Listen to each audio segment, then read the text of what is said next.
Đã đi thu đã đâu bán muối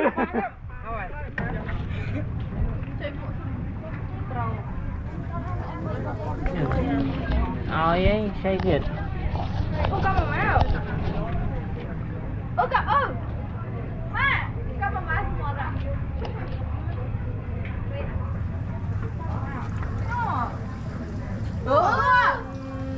Hai cái con họ thợ ơi năm mamá thò rồi bói tua đang bói bài dâu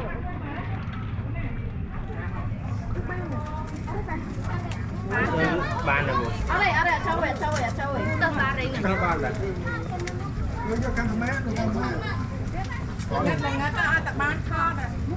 Sao đi cho nó này xe rốt này nâng mình chỗ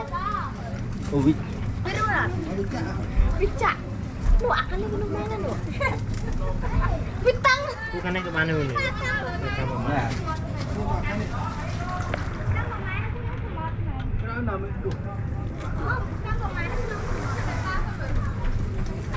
chuông đây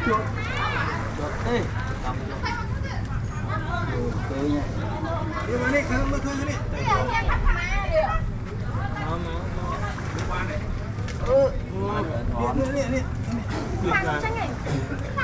anh được cho chơi còn phí chưa phí còn do phí rồi cái bên này đây chạm vào nó khù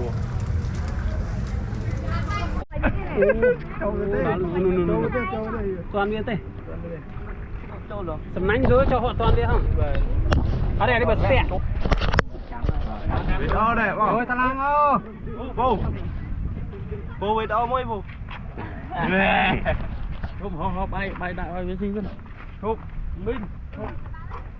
bài đi trong cái ha nè cầm mà thôi cầm bị trong cái ha đấy chú đấy chú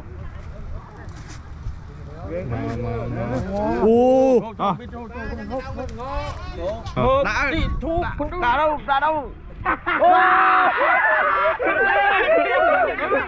bán muối